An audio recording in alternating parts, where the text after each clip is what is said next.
I've been playing with dice lately. This is a custom set of dice that I had made. I don't know if you can see them, but they're really pretty. They're wood and resin. I ordered them from a shop on Etsy. It's called Gold Wood Store. I'll include a link. You can check it out, and it's cool. The guy's in Russia. He makes these beautiful dice, all sorts of different colors. The reason that I wanted to get a custom set of dice rather than commercially available dice is that normal dice go 1 through 6, and I wanted dice instead that would go 2 up to 7. And the reason for that is a particular type of intervallic practice. I like using dice just so that it randomizes any given practice session. So I'm going to just roll this. I got a 6. So let's say I'm working on the G major scale in this position.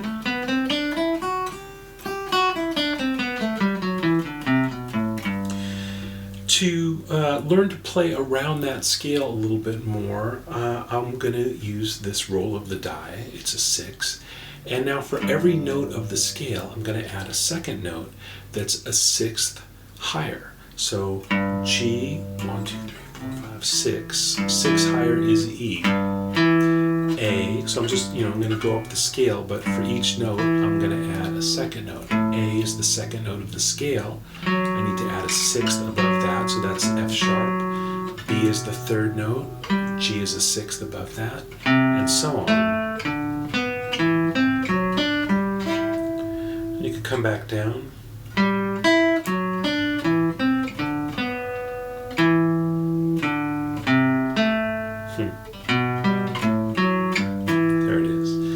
Thinking, and that messes everything up. But that's the idea.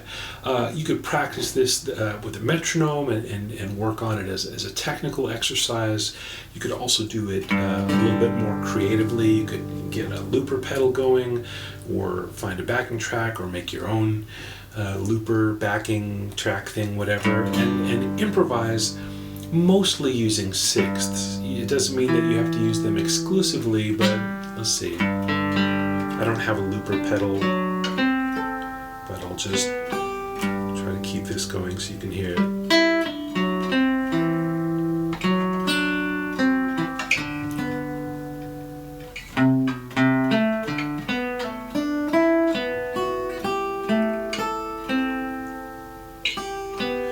So I went away from 6ths there near the end and then came back to it. Doesn't mean that you're just going to only play in 6ths, but it can be nice to improvise with something. I find when I'm practicing that anytime I can engage a creative activity, improvising, composing, maybe writing a little short etude, that helps whatever I'm working on stick a little bit more rather than just kind of hammering away at a technical exercise. That can be good for building, the muscle memory and just being able to play well on the guitar. But I'm also interested in connecting creativity to what I'm doing. That's just how I operate. That's how I roll, so to speak. So far, we've really just talked about playing melodically. That means it's something that a saxophone player could do, or a trombone player.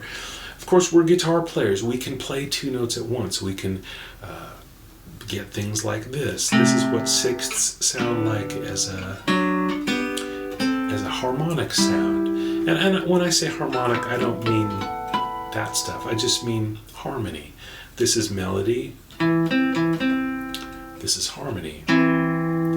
So we've got all these sounds that we can get at that are 6ths. This is all in position. Of course, you can try playing along a pair of strings as well.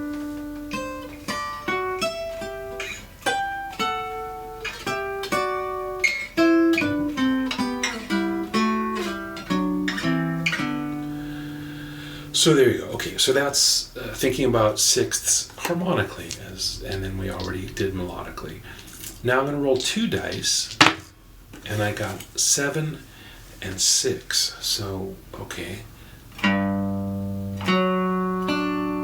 Oh, that turns out that's a really nice sound. So G up to F sharp, that's the 7th. 1, 2, 3, 4, 5, 6, 7. And then F sharp up to D, that's the 6th. 1, 2, 3, 4, 5, 6. So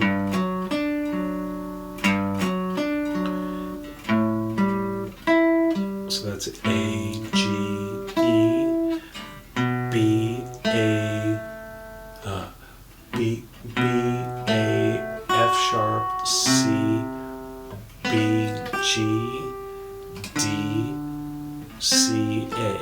And that's as much as we can play in this particular scale form. Of course, this is all in G major. There are other types of scales you could explore besides major scales. There's all the modes of a major scale.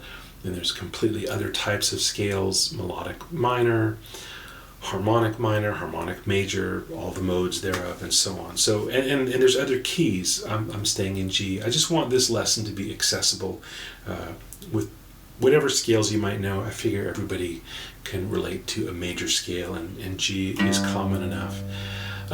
Now let's think about the chords we can make. So a 7th and a 6th, that's a really beautiful sound.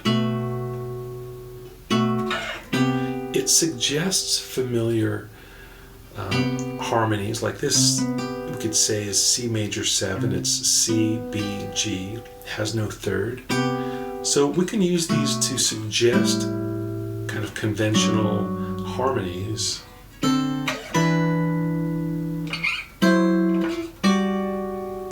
Or we just think of them on their own terms and not as a substitute for traditional chord grips, but as a thing unto itself. And really, any of these could be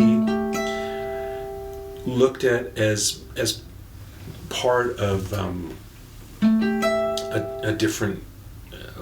Like this is all in G major, but we could also think of it in any of these could be related to E minor. So I'll play the low E. Right?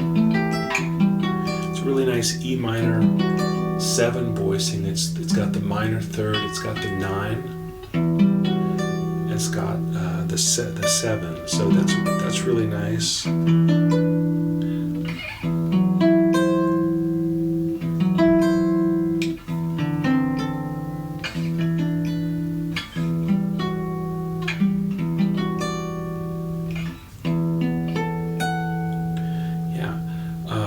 Or these could all be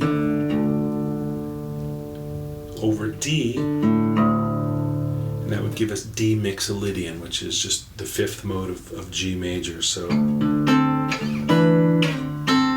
that's nice right there.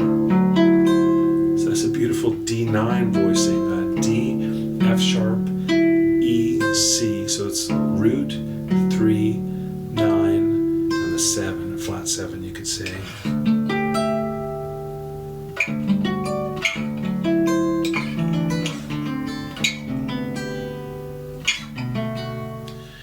Whether you order a pair of dice or not, maybe you can find something like that that helps keep your practice routine just a little bit random. See where it leads. See where it leads you in your practice, in your improvisation, in your composition.